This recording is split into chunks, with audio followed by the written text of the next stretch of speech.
देखो next practical का उद्देश्य अपने पास है कि लैंप की सहायता से विकिरण के स्टीफन नियम का सत्यापन करना।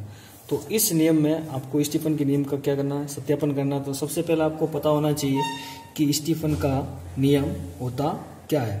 तो देखो स्टीफन का नियम है जो कृष्णिका विकिरण से संबंधित है, तो वो कृष्णिका से ब्लैक बॉडी से, ठीक है।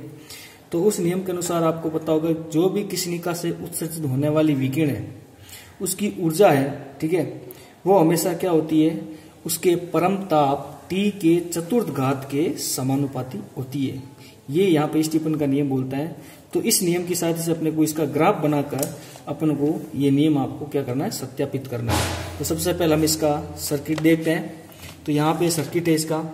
तो ये सर्किट के अंदर यहाँ पे सप्लाई लगी हुई बैटरी, यहाँ पर ये एमीटर लगा हुआ है और ये वोल्टमीटर लगा हुआ है। वोल्टमीटर के पैरेलल में यहाँ पे बल्ब लगा हुआ है और ये रेजिस्टेंस लगा हुआ है। तो अपने पास ये स्टीफन एपरेटस लिखा हुआ है, ये आपके पास सर्किट है। अब इस सर्किट के अंदर आपको सारे कनेक्शन करने हैं। इसमें कुछ भी कनेक्शन किए हुए नहीं, आपको सारे स्पोर्ट दे रखे हैं जिसके अंदर आपको कनेक्शन करना है। तो सबसे पहले अपन देखते हैं, ये आपके पास सर्किट दे रखा है। यहाँ पर आपको ये प्लस और माइनस के अंदर डीसी इनपुट देना है। यहाँ पर आपको वोल्टेज मेजर करने के लिए इसके समांतर क्रम में वोल्टमीटर ऐड करना है, तथा यहाँ पर आपको धारा मेजरमेंट करने के लिए मिली एमीटर दिया हुआ जो यहाँ पर इसको कनेक्ट करना है और यहाँ पे इसको कनेक्ट करना है बल्ब को, जो आपको रेडिएशन बताएगा कि यहाँ से कितनी क्या रेडिएशन इमिटेड हो रही है। तो अपन देखते हैं अब इसका कनेक्शन। तो सबसे पहले यहाँ पे आपको डीसी इनपुट देना। तो डीसी इनपुट ये रहा, तो ये डीसी इनपुट यहाँ पे सीधा कनेक्ट है। तो यहाँ से ये प्लस से प्लस और इसका माइनस से माइनस यहाँ पे जोड़ दिया। तो यहाँ पर ये जो भी आपके पास 0 से 12 वोल्ट की बैटरी है जो यहाँ पे कनेक्ट हो चुकी है, तो ये आपके पास डीसी इनपुट हो गया। नेक्स्ट आपको यहाँ पर वोल्टमीटर ऐड करना है जिसका प्लस इधर है और माइनस इधर है। तो वोल्टमीटर अपने सर्किट में यहाँ पे लगा हुआ है। तो इस वोल्टमीटर का प्लस ये रहा और माइनस ये रहा। तो यहाँ पर अपन इस वोल्टमीटर का प्लस से प्लस और यहाँ पे इसके माइनस से माइनस, मतलब यहाँ पे ये वोल्टमीटर ऐड हो चुका है। नेक्स्ट अपन देखते हैं कि यहाँ पे आपको करंट मेजर करने के लिए मिली एमीटर लगाया हुआ है। तो मिली एमीटर को यहाँ पे ऐड करना है। तो ये मिली एमीटर का प्लस माइनस, तो ये मिली एमीटर लगा हुआ, इसका प्लस माइनस के ऊपर लिखा हुआ मिली एमीटर। तो यहाँ पे इसको ऐड करना है। तो यहाँ पे ये प्लस से प्लस कर दिया और माइनस से माइनस। इस प्रकार हमने डीसी इनपुट, वोल्टमीटर तथा अमीटर तीनों यहाँ पे आपने ऐड कर दी। नेक्स्ट अपन यहाँ से ध्यान से देखिए, यहाँ पे दोनों डिस्कनेक्टेड है, तो इसको कनेक्ट करना पड़ेगा। यहाँ पे लैंप लगा हुआ है, ठीक है। अपने का यही है कि लैंप की सहायता से क्या करना है, स्टीफन नियम का सत्यापन करना है। तो यहाँ पे लैंप ऐड करना है। तो यहाँ पे डिस्कनेक्टेड, तो यहाँ पे मैंने क्या कर दिया, यहाँ पे इस लैंप को ऐड कर दिया। इस प्रकार अब ये आपके पास प्रैक्टिकल परफॉर्म करने के लिए प्रैक्टिकल रेडी है, एपरेटस रेडी है। तो अब आपको इस प्रैक्टिकल में करना क्या है, तो सबसे पहले अपन देखते हैं इसकी ऑब्जर्वेशन टेबल। देखिए ऑब्जर्वेशन टेबल ध्यान से कि आपने प्रेक्षण सारणी में क्या करना है, यहाँ पे log P और log T के लिए क्या बनानी है, प्रेक्षण सारणी। जहाँ पे log P आपको क्या बताएगी, जैसे सब P की बात करते हैं, P यहाँ पे उसकी शक्ति बता रहा है। तो शक्ति का फॉर्मूला था P = VI। तो इसका मतलब आपको वोल्टेज और धारा मेजरमेंट करनी है पहले, फिर अपन P मेजरमेंट करेंगे। और साथ में log T, तो यहाँ पे log T अपने को log T के लिए अपन अलग टेबल बनाएंगे बाद में। तो सबसे पहले अपन log P के लिए टेबल बनाते हैं। तो यहाँ पे अपन देख रहे हैं कि यहाँ पे वोल्टेज, यहाँ पे लेनी धारा, ठीक है। वो धारा यहाँ पे मिली एमीटर है तो किस में होगी, मिली एम्पियर मेजर करेगी। तो इसको धारा को फिर किस में कन्वर्ट करेंगे, एम्पियर में। फिर प्रतिरोध निकालेंगे, तो प्रतिरोध R = V/I होता है। तो यहाँ से अपन वोल्टेज V ले लेंगे और यहाँ से ले लेंगे धारा I। तो आपके पास इसका क्या मिल जाएगा, प्रतिरोध। फिर इसका अपन क्या ले लेंगे, log R, तो log 10R। तो log 10R ले लिया। फिर अपन क्या, शक्ति अपन जानते हैं P = क्या होता है, VI। तो यहाँ से ये रहा वोल्टेज, ये रहा यहाँ पे करंट। तो दोनों को सबके लिए गुणा करेंगे तो आपका सबके लिए क्या आ जाएगा, P।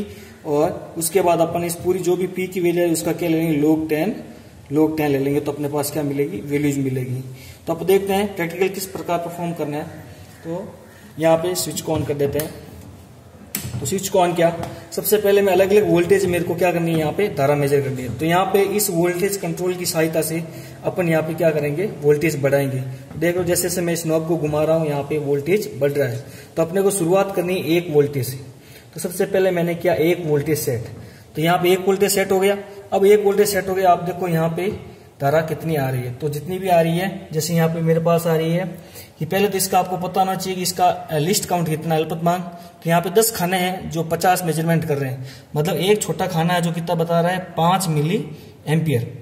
तो यहाँ पे मेरे पास लगभग हो जाएगा 5, 50, 10, 12 खाने हैं, 13 खाने के आसपास है, तो 13 × 5, तो आपके पास लगभग आ जाएगा 65 के आसपास। ठीक है, तो सबसे पहले आ जाएगी रीडिंग आपके पास 65 मिली एम्पियर।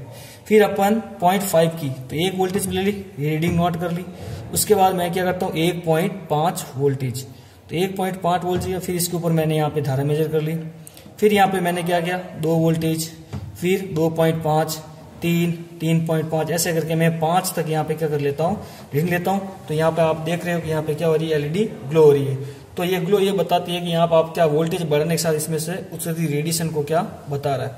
तो ये प्रैक्टिकल आपने क्या यहाँ से रीडिंग वोल्टेज और धारा की रीडिंग ले ली, और ये वोल्टेज धारा की रीडिंग आपने क्या कर ली यहाँ पे नोट कर ली। तो अब ये नोट कर ली रीडिंग, उसके बाद यहाँ पे धारा जो मिली एम्पियर उसको एम्पियर में कन्वर्ट कर लिया, सब लिख दी। उसके बाद प्रतिरोध निकाल दिया, उसके बाद प्रतिरोध का लोग ले लिया, 10 निकल गया। उसके बाद क्या निकल गया शक्ति, और शक्ति का मैंने क्या लिया log 10 P।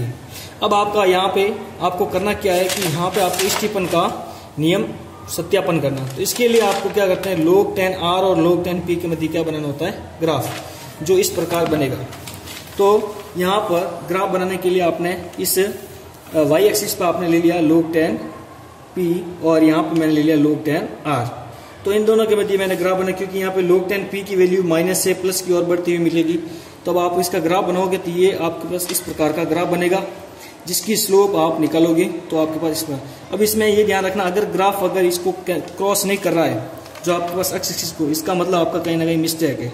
तो यहाँ पे ये ग्राफ बन रहा है जिसकी स्लोप ऐसा आएगी, ठीक है, तो ये एक्स एक्सिस को क्रॉस होना चाहिए, तभी आपका स्टीफन का नियम क्या होता है, सत्यापित होता है।